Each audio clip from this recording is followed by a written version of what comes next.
Okay, so it's Monday the 17th of July and I saw Harry Potter and the Cursed Child on Wednesday the 12th of July, and I wanted to make a video about it after I saw it because I was like, that was amazing, but a blog post will not do it justice. So here I am making a video. The reason it's taken me so long to do this video is because for the first 2 days after I saw the show, every time I went to talk about it I would just start crying. So I'm going to try and make the video now without bursting into tears. So when J.K. Rowling announced there was going to be a Harry Potter play revolving around Harry Potter's son, Albus Severus Potter, 19 years later, I was so excited. Like, this was new Harry Potter material and it was combining the two things I love the most, theatre and Harry Potter. Like, that was a dream come true. I was like so desperate to get tickets that I read every article, I watched every interview, I waited for every cast announcement, I then researched all the cast members into excessive amounts. I went full on stalker for this show. Like, I went mad. I had to see it. There was no option of me not seeing it. I had to go and see it. So then the tickets came out, the tickets were released, and I was in a queue for about 8 or 9 hours, I don't really know, I lost track, only to get kicked out of the queue saying, "We have now sold out, sorry." And I was like, what? They've sold out? And this was like, originally when the play was announced they said it was going to be very limited run, like a year only or something like that. So I was like heartbroken. I think part of me died when I got kicked out of the queue because they sold out, because I was like, I'm never going to see it. I entered the Friday 40 every week to try and get tickets. Every week I failed to get tickets, so it was like I was trying, just not succeeding. And then J.K. Rowling announced that the script of Harry Potter and the Cursed Child was going to be released in book form. So I was like, okay, it's better than nothing. So I went to the midnight release of Harry Potter and the Cursed Child book. I was dressed very nicely in my Ravenclaw uniform because I'm that person. Look how lovely it is. Look at it. Oh, I love it so much. I was originally, fun fact, I was originally going to make a video just about my reaction to the book, but then I was like, no, I'm going to see the play. I'm going to do it. I don't know how, because it's near impossible to get tickets. So I will not make a video about the book. I'll make a video about the play. Wonders will never cease. I devoured the book. I read it so quickly and I instantly fell in love with the story. And the story itself seemed like a perfect sequel to the books. Like, it didn't feel out of place. It felt like it was just a natural way for the books to move on. It didn't feel forced or anything. And it was such a captivating story. Like, nothing felt odd or forced or faked. Like, everything that the characters said and did felt like it was supposed to be there. But most importantly, I fell completely and utterly in love with Albus Potter and Scorpius Malfoy. Oh, I love those two so much.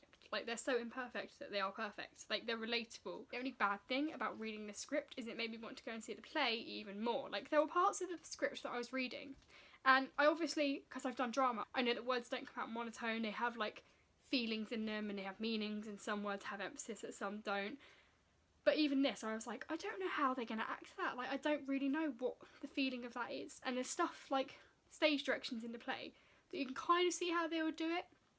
But there are other ones where I'm like, how on earth are they going to stage that? Like, I cannot imagine in my wildest dreams how they could stage some of this stuff. I was at a loss.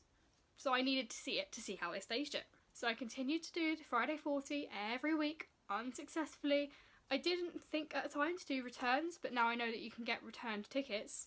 Could always give that a go, but I didn't realise you could do that at the time. So I was just going for the Friday 40 every week, and they sold out so quick. Like, they sell out within like 6 minutes every week. It's madness. Then one lucky day, J.K. Rowling announced, or Harry Potter play, Harry Potter and the Cursed Child, or whoever it was, they announced that they were going to do an extended run of Harry Potter and the Cursed Child, and there'd be a new release of tickets.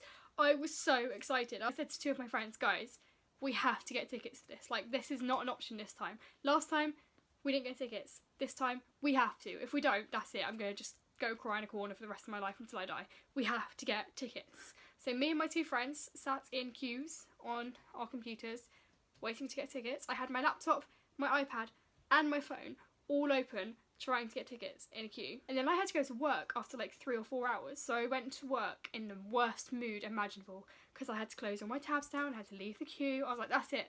I'm never going to get tickets. I'm never going to go see the show. That's it. It's over. I'm not going to see it. Fine. So I went to work and I was so miserable the whole day. And I came out and I had like 100 messages on my phone. So I looked at it. One of my friends had got us tickets to see Harry Potter and the Cursed Child in July next year. I was willing to wait a year. I was willing to wait 10 years and meant to go see it eventually. And just to show you, look at how pretty that ticket is. Look at it. Look at it. Look at that. That's from part 2. Part 1's up on my pinboard. But it's so pretty. I'd never felt so happy in my life. Came out of work and felt so happy I could melt. If you get that reference, props to you. Before I even went to see the show, I knew I was going to love it because it's Harry Potter and theatre, my two like hugely passionate things that I love with every fibre of my being combined. So I knew I was going to love it already. But never in my wildest dreams could I have ever predicted a show like that. Wow. I'm trying not to say too much because if you haven't seen it, it will ruin it if I talk too much about it. There's the whole keep secrets hashtag where they don't want you to spoil the show at all. But I will just say, think of the most amazing, spectacular, magical show ever. Double that, and you're probably not even close to how amazing the show was. Like, I physically cannot put into words just how amazing it is. You just have to go and see it. Like Harry Potter and the Cursed Child at the Olivier Awards, they got like 9 awards. They honestly deserve every single one. Like Best Actor, Best Actress, Best Supporting Actor and Actress, lighting, set, costume, music, the whole lot. They deserve every single award they get, plus some more. Like, just other shows, take note. Only when watching the show, not necessarily reading the script, but when you watch it, you notice every tiny little thing has been accounted for. They've left no stone unturned. From something as simple to like a costume of just a random ensemble member at the back, down to like how every set change and how every entrance and exit is done, just not to make it boring, but to make it magical. So in a normal musical, you'd have dance numbers which are choreographed. In Harry Potter, it seemed that they had more choreography as to how they would enter and exit the stage, how they would do scene changes, everything, just to make sure that not for a second the audience lost its focus and was bored. And it really, really paid off. You can see just how much hard work and rehearsals goes into those shows. You can see it easily. And the way they staged some of it, so like obviously because it's about Harry Potter and that universe, there's going to be magic, and some of it you can kind of see how they've done it and you think that is really cool, but then some of it they have no explanation for how they did some of that stuff. Like it has to be real life magic happening right in front of your eyes, because there is no way on earth I could ever even attempt to guess how they did some of that. And I can't tell you what it is because that will ruin it. Not even just the staging of the show itself, the acting was amazing. Like that cast, you've got to give them props. They really outdid themselves.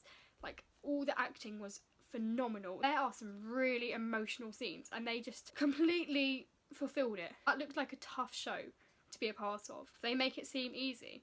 And the way that all the characters acted, it all felt part of that character. Like the characters didn't act out of character, so everything that Harry Potter did or Hermione Granger did or Draco Malfoy did, you can kind of see that would make sense for them to do that. It doesn't feel weird for them to be doing that or saying that. As for Theo Ancient and Samuel Blenkin, who played Albus Potter and Scorpius Malfoy, they're about my age, I think, about 2021. I think they're straight out of drama school into this is their first professional job. They did really well. They should be so proud of themselves, because those two in particular, they had some really tough scenes which made me like maybe sob. I loved them before I went to go see the show. I loved them even more coming out of that theatre than I did going in, and I didn't think that was possible. They both broke my heart in good way and bad ways. Like, I can't explain it. Their acting was just out of this world. Also, while we're talking about Albus Potter and Scorpius Malfoy, I just want to take a minute to say I am quite literally Scorpius Malfoy. If you've read the play, you'll know what I mean, because if you've read the play, you'll know what I mean, because Scorpius is very enthusiastic, like me, sat here literally excitedly talking about Harry Potter. He's a massive geek. I've definitely covered that. There's an entire corner of books there and an entire bookshelf behind me. I'm just a huge geek. That's common knowledge amongst my friends. He's incredibly sarcastic. My sense of humour is sarcasm. It makes sense. And another thing that he does, I don't know if this is Scorpius or Samuel Blenkin's interpretation of him, but he constantly flails his arms around when he's talking. I very much use my hands when I'm talking. That is literally me. If I was a male Slytherin at Hogwarts, I would be Scorpius Malfoy. It's a fact. Don't get me wrong, I do love Albus and Scorpius with every fibre of my being, but Scorpius will hold a special place in my heart just because how similar we are. But honestly, the acting by the two of them, I can't express it enough. It's astounding. The fact they're straight out drama school and they're performing that well. They're going to go far. Calling it now. There were scenes that were really hard to watch because the play, this isn't a spoiler, but the play does get really dark and there are scenes that are hard to watch. Can't believe they're acting so well at such a young age. Also, one thing I do have to give Harry Potter and the Cursed Child, they really know how to open and close acts and shows. Show 1, Act 1, Act 2, Show 2, Act 1, Act 2. You're on the edge of your seat from start to finish, quite literally. Like, wow. I'm gonna leave the show itself there because if I say any more I will probably spoil something for everyone and then I won't be keeping the secrets and it'll ruin the show slightly, so just go and see it. So after the show we went to stage door just to see if we were lucky enough to meet Theo Ancient and Samuel Blenkin, who were Albus and Scorpius, just because why not? We had to go past stage door to get home, so you might as well have pulled in just to see if we were lucky enough to meet anyone. We weren't only lucky enough to meet Theo Ancient and Samuel Blenkin, but we met most of the cast. Like, look at that. That is insane. I've done stage door quite a lot. I've met quite a few actors and actresses at stage door, and they're generally always really nice. Like, they're really grateful when you say you love the show. They're really happy to stop and sign stuff and maybe take a photo. Sometimes they're just tired and they want to go home because they've just done a 3-hour show or even 2 shows in one day. Fair enough. This cast though, I've never met anyone this nice. I've met nice people at stage door, but this was a whole nother level. They literally stopped with every single person and they chatted to them as if they were just friends. They took their time, they didn't make you feel like you had to rush because they were going home. They were so relaxed. Honestly, one of the most lovely stage door experiences I have ever had. I think I was a little bit worried about this stage door because I have loved Harry Potter for so long and I'd been looking forward to this play for so long, and I loved the play, I loved the story, I loved the characters, I loved the cast. I was just overwhelmed with love for this show. I was kind of worried that if I went to stage door, the cast would know that they're part of something huge and would kind of be a bit up themselves or whatever.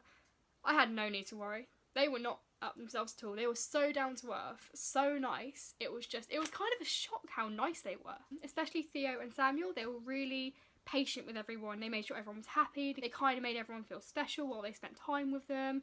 It was just so, so nice. It made the whole day that much better. Like, seeing the show alone would have been enough for me. Like, if they hadn't come out stage door, that would have been fine. We'd have just seen the best show ever to exist. But the stage door experience was just the icing on the cake, where it was so, so lovely. And then the next day when my friend dropped me home, I went to print off the photos and I looked at them there on ink in front of me and I just burst into tears. It was a mixture of being overwhelmed and being so freaking happy. So that was my Cursed Child experience. It was the best day of my life. I would highly recommend you go and see Cursed Child if you get the chance. It is the best show ever, and I'm not exaggerating. It is so good. The cast is amazing, the show is amazing, it's amazing. Go and see it if you can. I did get quite enthusiastic and excited during this video, and that was with me trying to tone it down as well, so just imagine full-blown excitement, how much that would be. Thanks for watching, and bye!